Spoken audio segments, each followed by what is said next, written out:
चलिए शुरू करते हैं। तो सबसे पहली बात आती है इजराइल और फिलिस्तीन विवाद कहां से शुरू हुआ था। तो देखिए, इजराइल फिलिस्तीन का जो ये विवाद है ये आज का नहीं है, बहुत लंबे समय से चल रहा है।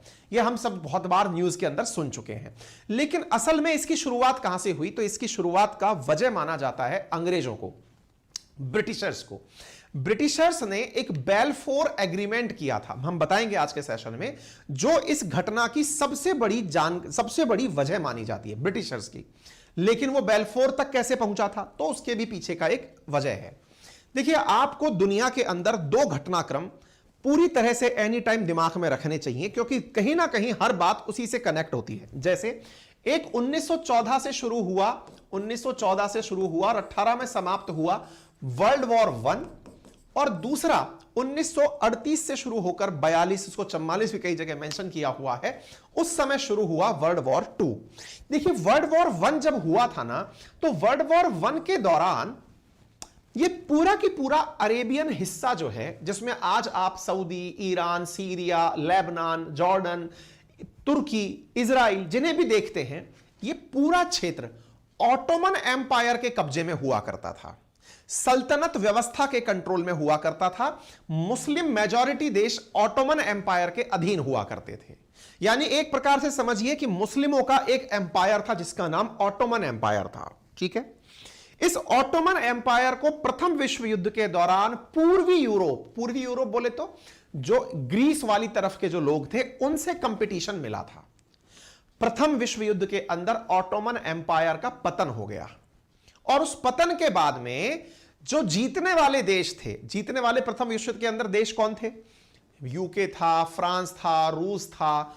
इन देशों ने अपनी मर्जी से विजित क्षेत्र कौन से? जिन ऑटोमन क्षेत्र पर इन्होंने कब्जा किया या फिर जिनको जीता, उन्हें अपने हिसाब से बांट लिया था, जिसे साई पिकॉक एग्रीमेंट कहते हैं, जिसके अंतर्गत यह माना गया था कि ब्रिटेन ने लोगों से कहा कि जब हम जीत जाएंगे ऑटोमन एम्पायर को, तो इस क्षेत्र को मैं अपने पास रखूंगा, तुम उस क्षेत्र को अपने पास रखना, तुम उस क्षेत्र को अपने पास रखना। यानी कि पहले ही बंटवारा हो गया था जीतने के बाद।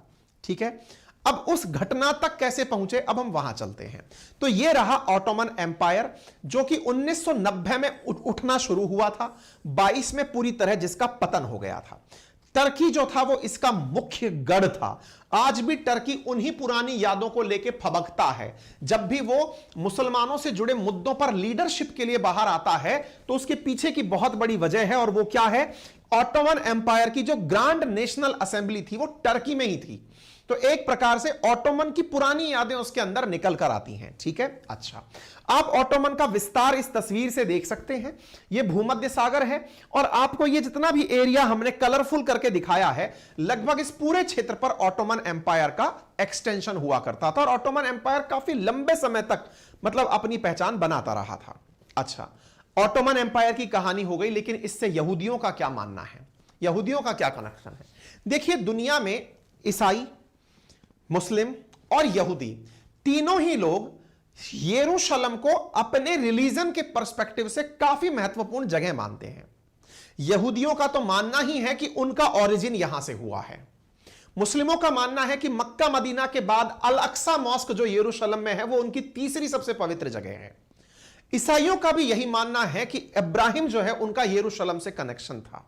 सब तीनों ही धर्म, इजराइल का प्रतिनिधित्व यहूदी, उधर से फिलिस्तीन जो कि मुस्लिमों का प्रतिनिधित्व, अंग्रेज जो कि मतलब ईसाइयत का प्रतिनिधित्व, ये सब जो है वो यरूशलेम को चाहते थे। लेकिन इसी विश्व युद्ध के दौरान ब्रिटेन ने जर्मनी में रह रहे यहूदियों को भड़काने के लिए एक एग्रीमेंट घोषित कर दिया था, और वो घोषित एग्रीमेंट बेलफोर डिक्लेरेशन के नाम से जाना गया। देखिए, एक बहुत ही इंटरेस्टिंग स्टोरी है, मैं उसको बीच में इसलिए बोल दे रहा हूं, ये कहानी तो बहुत लंबी होने वाली है, लेकिन फिर भी थोड़ा सा आप ब्रीफ में समझ लें। आपको प्रथम विश्व युद्ध के दौरान जर्मनी हारा था, यह पता होगा, लेकिन जर्मनी हारा क्यों था, इसके पीछे के बहुत बड़े कारण में ब्रिटिशर्स के द्वारा वही फूट डालो राज करो की नीति जिम्मेदार पाई गई थी। कैसे? जैसे आप सबको पता है कि इंडिया का विभाजन हिंदू मुस्लिम के आधार पर किया गया था, ऐसे ही जर्मनी को हराने के लिए ब्रिटिशर्स ने एक दाना डाला था। दाना क्या डाला था? ब्रिटिशर्स ने जर्मनी को कंपटीशन देने के लिए वहां रह रहे पैसे वाले और पावरफुल यहूदियों को एक लालच दिया और उसे बेलफोर एग्रीमेंट के नाम से जाना जाता है। क्या लालच दिया? लालच यह था कि आपका अपना कोई देश इस दुनिया में नहीं है। दुनिया में हर जाति के लिए, हर रिलीजियस पहचान के लिए कोई ना कोई जगह है। मतलब आप सोचकर देखें तो आपके लिए कोई जगह नहीं है। तो इस भावना को उनके अंदर पनपाने का काम ब्रिटिशर्स ने गुपचुप तरीके से किया। कहते हैं कि ब्रिटिशर्स ने यहूदियों को जब यह भावना 1917 में दी तो यहूदियों ने जर्मनी को जीतने के लिए अंदर से साथ नहीं दिया। आप सोचो कि आप एक ही टीम से लड़ रहे हो। आपने अक्सर देखा होगा, आप मान लो ये पूरा जर्मनी हो, इसके अंदर कुछ यहूदी रहते हैं जो पावरफुल हैं, जिनका सपोर्ट अगर मिल जाए तो मान लो कि जर्मनी जीतना तय है। जर्मनी युद्ध लड़ने गया हुआ है, जर्मन्स लड़ा के लड़ाई लड़ रहे हैं, लेकिन अंग्रेजों ने इनके लिए क्या फूट डाल दी? फूट डालकर यहूदियों से कह दिया कि आपको हम एक अलग देश दे सकते हैं यदि आप हमारा साथ दो। बोले कैसे साथ दें? बोले आप युद्ध में पार्टिसिपेट मत करो, एक प्रकार से जर्मनी को हराने में हमारी मदद करो। तो एक प्रकार से जर्मनी के अंदर ही यहूदियों को भड़काने का कार्य उस समय ब्रिटेन के तत्कालीन जो विदेश मंत्री थे बेलफोर, उन्होंने किया। बेलफोर इतने चालाक थे कि एक तरफ तो यहूदियों को कहकर चले गए कि तुमको तुम्हारा देश देंगे, और दूसरी तरफ अपने पक्ष में फ्रांस और रूस को करने के लिए कहा कि यदि ऑटोमन एम्पायर को अपन ने हरा दिया तो अपन लोग साई पिकॉक एग्रीमेंट कर लेते हैं, जिसके तहत जो भी जीती हुई जगह है वो सारी अपनी होंगी। इतना सोचकर देखिए कि जो फिलिस्तीन है वो ब्रिटेन ने अपने पास रखने का ड्रीम पाल लिया। इधर इनको क्या भड़का दिया कि तुम्हें मैं फिलिस्तीन दे दूंगा, तुम वहीं पर जाकर के यहूदियों का अपना एक नया देश बसा लेना। फिलिस्तीन को हटाकर तुम्हें अपना देश दे दूंगा। यह सपना किसने दिखाया? अंग्रेजों ने यहूदियों को दिखाया। बेचारे यहूदी जो हैं वो इस समय इस भावना में फंस गए कि अगर हमें देश मिल गया अपना तो बुरा क्या है, हम जर्मनी छोड़ देंगे। लेकिन हर यहूदी इस तरह से नहीं सोच रहा था कि उसे जर्मनी छोड़ना होगा। नंबर दूसरा, कई बार जातियों का, कई बार संगठनों का जो लीडरशिप करते हैं वो लोग अक्सर आपका सौदा तो करके आ जाते हैं, लेकिन वो अपनी आम जनता को नहीं बताते हैं। ऐसे ही बहुत सारे इनोसेंट यहूदी थे जिन्हें वाकई में नहीं पता था कि उनकी निष्ठा का ऑलरेडी किसी ने सौदा कर लिया है। और हुआ भी यही, जर्मनी युद्ध हार गया 1918 में। लेकिन जब यह जानकारी बाहर निकली कि जर्मनी युद्ध क्यों हारा, वर्साई की संधि क्यों हुई, तो जानकारी बाहर निकली कि कहीं ना कहीं यहूदियों ने हमारे साथ विश्वासघात किया है, देश में रहते हुए हमें हराने का काम किया है। इस वजह से जर्मन्स के अंदर एक बहुत गुस्से की भावना यहूदियों के खिलाफ पनपने लगी, क्योंकि एक देश युद्ध हारा था और उस युद्ध के अंदर जर्मनी पर बहुत सारे पेनल्टीज लगाई गई थी, बहुत सारा उसके ऊपर बोझा ढाला गया था, उसके ऊपर बहुत सारे प्रतिबंध लगाए गए थे जर्मनी के हारने पर। तो जर्मनी की जो अंतर्भावना थी वो यहूदियों के खिलाफ ज्यादा गुस्सा में थी रादर देन ब्रिटिशर्स के खिलाफ। इसी गुस्से को लीडरशिप या फेस दिया हिटलर ने। हिटलर ने जर्मन्स के इस गुस्से को पहचान लिया कि ये सारा गुस्सा असल में यहूदियों के खिलाफ है। यदि तुमने मुझे लीडरशिप दी तो मैं सबसे पहले अपने घर के भेदिए को मारूंगा।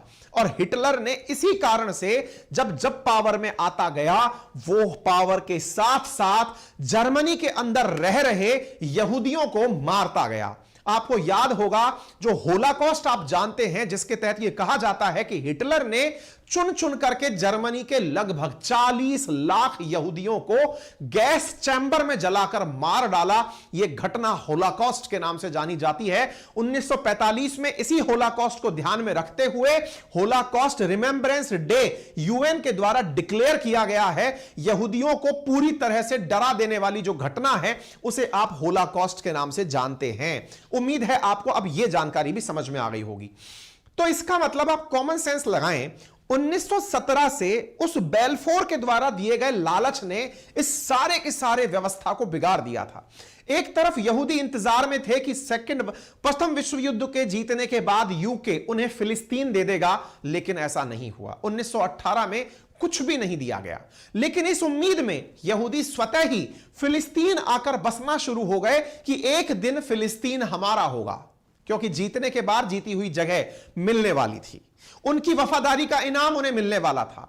फिलिस्तीनी बड़ी मात्रा में, वो जो इजरायली थे वो बड़ी मात्रा में माइग्रेट करके फिलिस्तीन आना शुरू हुए और आकर के जमीनें खरीदना शुरू कर दिए। फिलिस्तीन में लैंड बिकना शुरू हो गई। इजरायली जो थे वो इजरायली थे नहीं, असल में वो यहूदी थे, जियोनिस्ट समूह को मांगने वाले लोग थे। वो आकर फिलिस्तीन बसना शुरू कर दिए कि एक दिन हमारा होगा, क्योंकि अंग्रेजों ने हमें ऐसा कहा है। लेकिन अंग्रेजों की नीयत में खोट था। जिस तरह भारत के साथ भी बहुत बार धोखे हुए हैं, खैर भारत को अब हम यहां लेकर नहीं आएंगे, फिर कहानी और लंबी हो जाएगी। फिर साहब अंग्रेजों ने खुद ने उस फिलिस्तीन पर खुद का कब्जा कर लिया कि नहीं, इस पर तो हमारा शासन है, हम यहूदियों को कुछ नहीं देंगे। लेकिन यहूदी चूंकि अब जर्मनी के अंदर उनके साथ में बहुत बड़ा अत्याचार हो रहा था, ऐसी स्थिति में यहूदी वहां से भागकर अंग्रेजों की शरण वाले फिलिस्तीन में आकर बसना शुरू हुए। यानी असल मायने में जो भी यहूदियों के साथ बुरा हुआ उसका जिम्मेदार ब्रिटिशर्स थे, जो भी फिलिस्तीनियों के साथ बुरा हुआ उसके जिम्मेदार भी ब्रिटिशर्स थे। लेकिन आज ये लोग किसी के सामने आकर खुद से गलती स्वीकार नहीं करते हैं, दुनिया को केवल यही कहते हैं ये तो यहूदी कर रहे हैं, ये तो मुसलमान कर रहे हैं। और इन सब के साथ खेलने वाले जो लोग थे ये ब्रिटिशर्स थे। इन ब्रिटिशर्स ने दुनिया को ऐसे ही लड़ाया है। सोचो, जर्मनी को हरा दिया उसी के घर में बैठे बैठे। अब फिलिस्तीन का सौदा हो गया, फिलिस्तीन को ही नहीं पता है। उधर से यहूदी इस उम्मीद में मरता क्या नहीं करता, फिलिस्तीन के अंदर इजरायली क्यों आए, क्योंकि उनको वहां मरना थोड़ी था। 40 लाखों को गैस के चैम्बर में जला के भून दिया गया। तो यहूदी भाग करके फिलिस्तीन पहुंचे। उन्होंने सोचा ये जगह हमारी होगी। अब वो यहां पहुंचते हैं तो फिलिस्तीनी जो कि ऑलरेडी अंग्रेजों के पास में थे, कब्जे में थे, जैसे इंडिया में उपनिवेश अंग्रेजों ने बना रखा था, ऐसे ही फिलिस्तीन में अंग्रेजों ने अपना विश्वास बैठा लिया। अब फिलिस्तीन के अंदर आए हुए यहूदी जब ये समझ गए कि हमारे साथ चीटिंग की है, इन्होंने हमें देश नहीं दिया, तो इन इजरायलियों ने, यानी इजराइल नहीं था उस समय, इन यहूदियों ने ब्रिटिशर्स के खिलाफ मोर्चा खोल दिया कि तुमने हमारे साथ चीटिंग कर दी है, तुमने हमें तो देश दिया ही नहीं। और गुरिल्ला वॉर होने लगा। गुरिल्ला वॉर का मतलब क्या है? छुप छुप करके यहूदियों ने ब्रिटिशर्स को मारना शुरू किया कि तुम्हारे कारण यह सब हुआ है। बिल्कुल वैसे ही जब महात्मा गांधी जैसा व्यक्ति जो कि शांति का पाठ पढ़ाते हुए, सत्य अहिंसा का पाठ पढ़ाते हुए 1942 में इतने मजबूर हो गए कि अब तो हमें करो या मरो करना पड़ेगा, चाहे तो हम कैसे भी, मतलब बाय हुक एंड क्रोक हमें अब आजादी लेनी होगी। यानी जो व्यक्ति इतने समय से अहिंसा का पाठ पढ़ाता आ रहा था, वो क्विट इंडिया मूवमेंट के अंदर करो या मरो का नारा अगर दे देता है, दैट मींस स्थितियां कंट्रोल से बाहर जा चुकी थी। ऐसी स्थिति में इजरायलियों ने भी ब्रिटिशर्स को तो यहां से भगाना शुरू किया और अपनी कॉलोनियां यहां बसाना शुरू किया। यानी इस इजराइल फिलिस्तीन की घटना का अगर एक पॉइंट में कोई जिम्मेदार है ना, तो वो ये आदमी है। कौन सा आदमी है? मैं दिखाता हूं उसकी तस्वीर आपको। ये रहा, जेम्स बेल्फोर। ये कौन था? ये जेम्स बेल्फोर, बेल्फोर डिक्लेरेशन वाला व्यक्ति था कौन असल मायने में? तो ये असल मायने में ब्रिटेन का विदेश मंत्री था, जो फ्रांस और रूस के साथ चुपके से साई-पिकॉक एग्रीमेंट कर चुका था। और यहां पर आप देख सकते हैं, ये वो एग्रीमेंट है जिसको हमने यहां पर दिखाया है आपको, जो बेचारे इन जियोनिस्ट को पकड़ा दिया था कि तुम्हें तुम्हारा देश मिलेगा। और इधर की तरफ साई-पिकॉक एग्रीमेंट करके किसके साथ चला आया था?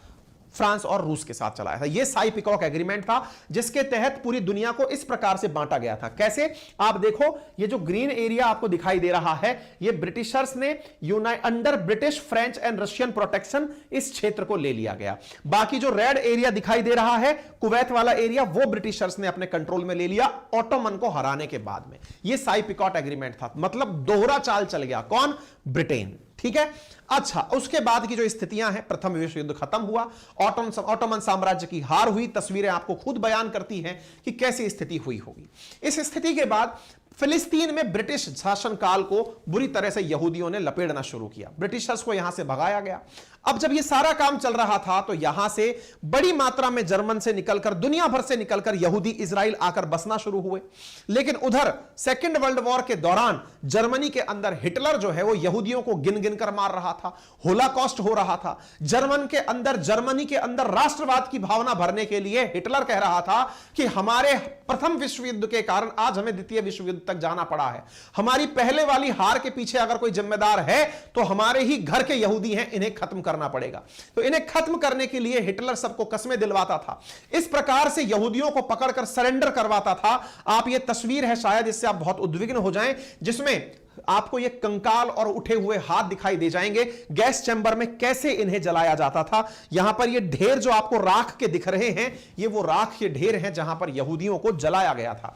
आप अंदाजा लगा सकते हैं, यानी निर्मम हत्या, नृशंस हत्या हुई, और इसी घटना को होलाकॉस्ट के नाम से जानते हैं। यही कारण है कि इस यहूदी नरसंहार के कारण इंटरनेशनल होलाकॉस्ट रिमेंबरेंस डे मनाया जाता है। और यह घटना कब तक चली थी? 8 मई 1945 तक चली थी। ठीक है साहब, अब इजराइल के बारे में जान लेते हैं। फिर क्या हुआ? द्वितीय विश्व युद्ध के बाद अब चूंकि यूनाइटेड नेशन उसमें आ गया था, अस्तित्व में आ गया था, इधर यहूदी इधर आ गए थे। ब्रिटेन ये समझ गया था कि अपन ने गलत तो कर दिया है, अब एक काम करो, इस मसले को लेकर कहां पहुंच जाओ? यूएन में पहुंच जाओ। यूएन में भी उसी की तूती बोलती थी, क्योंकि 5 परमानेंट सीटों को जीतने वालों ने अपने पास रख लिया था।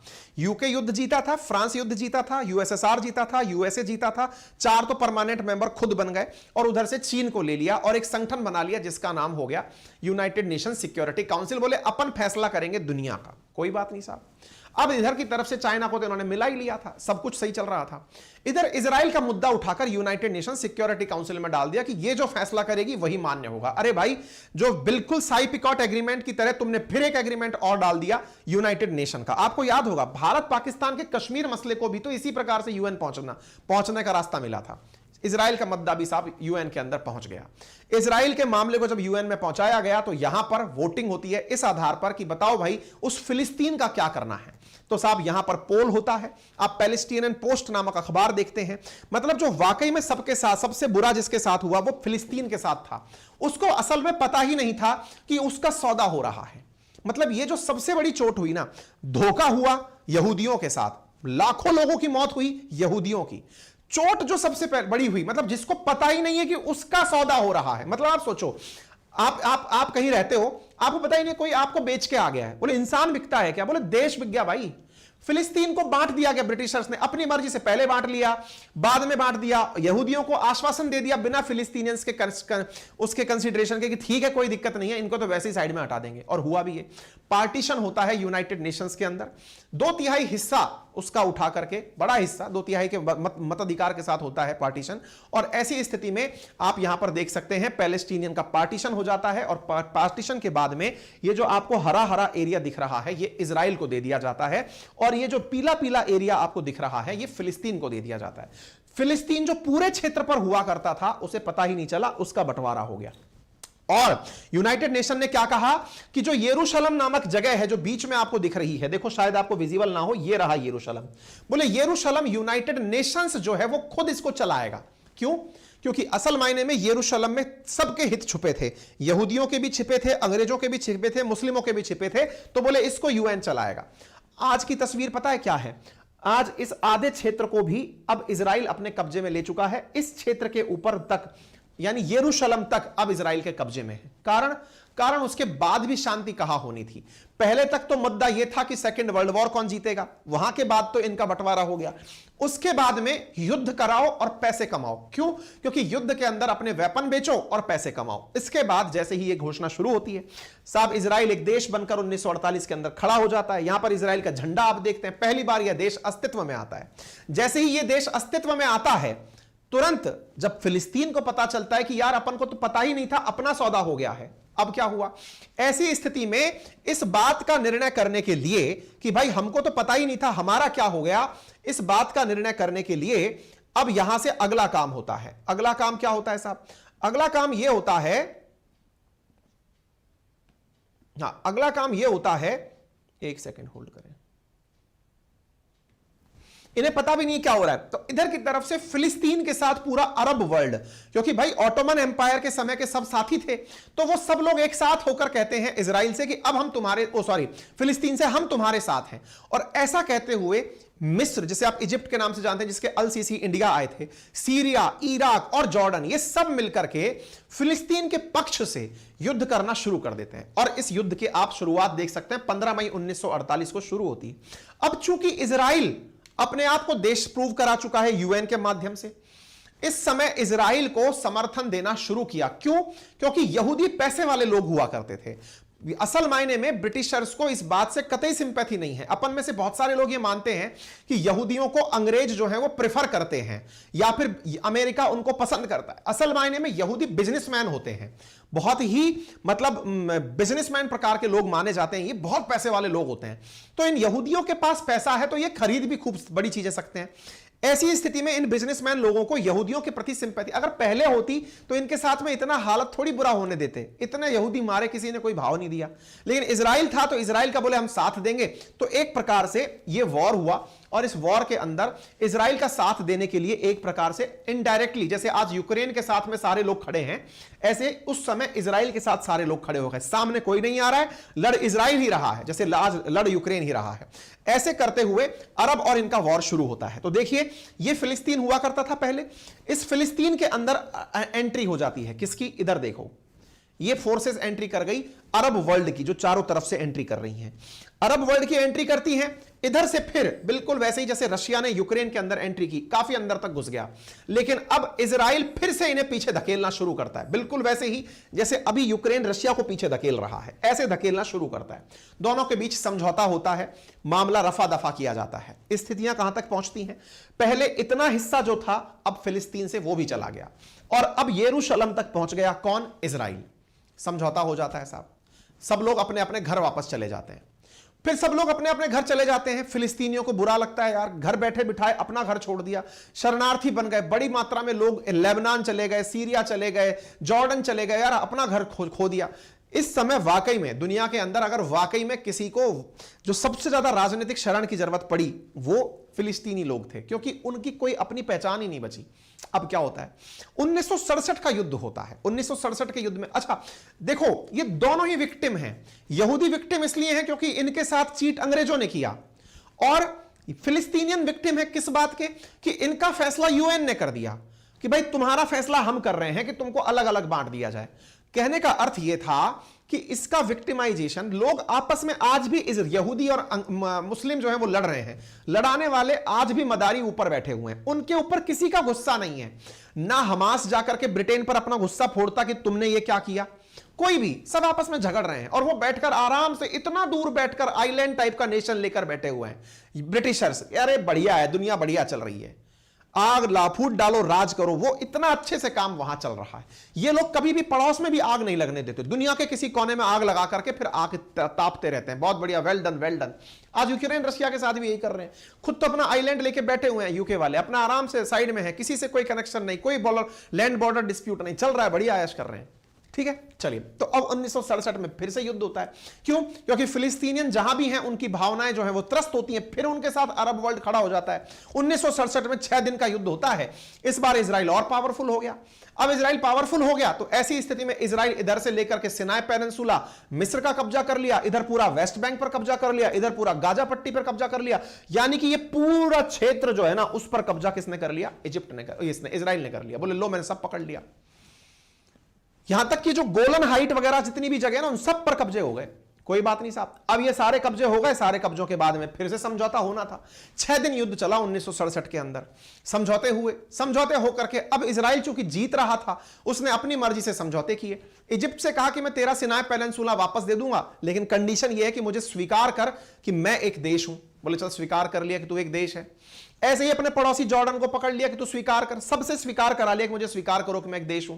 ये 1967 के बाद में, 1967 में ये हालात हो गए थे। आप देखिए इजराइल ने सबको निपटा दिया था कि ठीक है चलने दो, कोई बात नहीं। आप इधर देखिए 1948 के अंदर जो जगह बनी थी, अब धीरे धीरे उसके मेजॉरिटी पोर्शन पर कब्जा किसका हो गया? इजराइल का कब्जा हो गया। अब क्या होता है कि फिलिस्तीनियों को लगता है कि यार हमारे पास में इतना सा क्षेत्र बचा, क्या कौन सा बचा? एक बचा हमारे पास में ये वाला, कौन सा? वेस्ट बैंक, और इधर की तरफ बचा गाजा पट्टी। अब ये करने क्या लगे कि यार कुछ भी करो लेकिन अपने अस्तित्व के लिए तो लड़ो। तो लोग रिबेलियन होने लगे, आतंकी बनने लगे।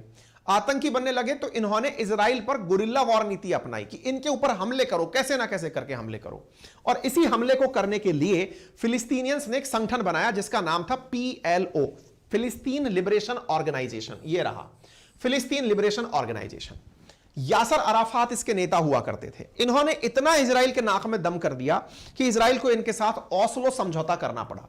क्या समझौता करना पड़ा? यह समझौता करना पड़ा कि चलो कोई बात नहीं, फिलिस्तीनियों का प्रतिनिधि हम पीएलओ को मानते हैं, पीएलओ जो है वो फिलिस्तीन के फैसले लेगी और हम लोग आपस में बैठकर एकदम लोकतांत्रिक तरीके से अपने अपने आप को बांट लेते हैं।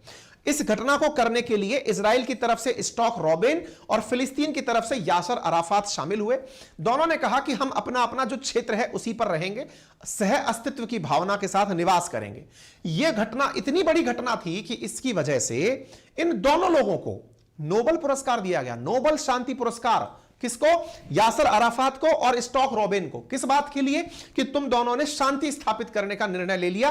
फिलिस्तीन ने कहा हम जहां हैं वहां रहेंगे, और ऐसी स्थिति के अंदर दूसरे वाले ने कहा कि हम जहां हैं हम वहां रहेंगे। मतलब सब तरफ शांति की बात ना हो गई। इजराइल शांति से रहने लगा और फिलिस्तीन शांति से रहने लगा। दोनों ने शांति वसूलने की बात कर ली कि हमें कोई दिक्कत नहीं है, चलिए कोई बात नहीं साहब। ये बिल्कुल वैसा ही है जैसे रिसेंटली अब्राहम अकॉर्ड करवाया था ना ट्रंप ने। आप इधर बिल क्लिंटन को करते हुए देख रहे हैं और इसके बगल की जो तस्वीर है यहां पर ट्रंप को करते हुए देख रहे हैं। ये एक प्रकार का मतलब एग्रीमेंट सा है, ठीक है साहब, कोई बात नहीं। ये ऑस्लो एग्रीमेंट है, ये मैंने पूरा आपको दे दिया है। कुल मिलाकर इसमें यह किया गया था कि फिलिस्तीन का प्रतिनिधि पीएलओ को मान लिया गया था। ये वही पीएलओ है जिसके पास आज वेस्ट बैंक है। मैंने अभी शुरुआत में आपसे कहा था ना, पीएलओ के पास वेस्ट बैंक है और हमास के पास गाजा पट्टी है। उम्मीद है आपको 1995 तक की बात समझ में आ गई होगी, कोई दिक्कत नहीं होगा। ये पूरा कंटेंट हमने आपको दे दिया। 1993 में ये एग्रीमेंट हुआ था, काफी इंपॉर्टेंट है। देखिए, अब जो इस चैनल पर न्यूज पढ़ाई जाती है ना, उसका उद्देश्य 1% भी ये नहीं है कि ये आम जन के काम की हो। ये उद्देश्य केवल इस चीज के लिए है कि ये विद्यार्थियों की काम की हो, और उसी को ध्यान में रख करके हम आपको इतने लंबे लंबे सेशन दे रहे हैं। अदरवाइज मैं 10-15 मिनट का, आजकल तो यूट्यूब में शॉर्ट्स का जमाना है, हम तो लंबे लंबे सेशन दे रहे हैं। और अब हमास की कहानी और सुन लो, फिर इस कहानी को खत्म करते हैं। हमास कहां से आ गया पिक्चर में? आपने कहा पीएलओ फिलिस्तीन का प्रतिनिधि है, तो हमास कहां से आ गया? तो हुआ ये कि फिलिस्तीन ने जिस प्रकार से पीएलओ का नेतृत्व स्वीकार कर लिया, तो कुछ लोग ऐसे थे जो पीएलओ से खुश नहीं थे कि आपने इजराइल के साथ समझौता कर कैसे लिया, हमें तो पूरा इजराइल चाहिए। जिस प्रकार से पीएलओ ने फिलिस्तीन का अपना एक एरिया निकाल लिया, ठीक उसी प्रकार से हमास जो है उसने ये सोचा कि यार हमको क्यों नहीं दे रहे हो आप, हमें भी प्रतिनिधित्व मिलना चाहिए, पूरा इजराइल हमारा है। तो इस वजह से एक और एक्सट्रीमिस्ट संगठन बना जिसका नाम हमास था।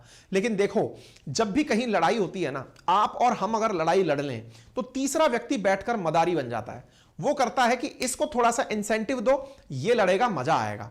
ऐसे ही हमास के साथ हुआ क्या, वो लड़ तो अपने इंटेंशन के लिए रहा था। चाहिए क्या था उसको चाहिए था इजराइल से अपनी जगह, लेकिन उसको साथ कौन दे रहा था? ईरान। अब हमास का सपोर्टर हो गया ईरान। बड़ी आयरनी यह है कि हमास जो है वो एक सुन्नी संगठन है, ईरान पूरी तरह से एक शिया संगठन है। सुन्नी और शियाओं के बीच पूरे समय लड़ाई चलती रहती है। लेकिन इस हमास के साथ में संगठन बना लिया ईरान ने और इन्हें सपोर्ट करता है ताकि तुम लड़ाई लड़ो। क्यों? क्योंकि इजराइल को हराना ईरान की पसंद है, तो इसलिए वो हमास को फंडिंग कर रहा है। ऊपर नॉर्थ की तरफ लेबनान है, वहां एक आतंकी संगठन है जिसका नाम हिजबुल्लाह है, वो एक शिया संगठन है, उसे भी फंड कौन कर रहा है? ईरान। तो देखो, ऊपर से हिजबुल्लाह, नीचे से हमास, दोनों को लगाकर इजराइल के खिलाफ भड़का रखा है। किसने? ईरान ने। और मजे ले रहा है तीसरा ही देश। समझ रहे हो, ये दुनिया बड़ी ही गजब स्थिति में चल रही है। ठीक है, तो हमास का उत्थान कैसे हुआ? 2007 के अंदर हमास आया और उसने गाजा पट्टी पर कब्जा कर लिया। ये जो गाजा पट्टी है ना, आज हमास का इस पर कंट्रोल है, और जो मैं फतेह करके बता रहा था ना पीएलओ, उसका कंट्रोल वेस्ट बैंक पर है।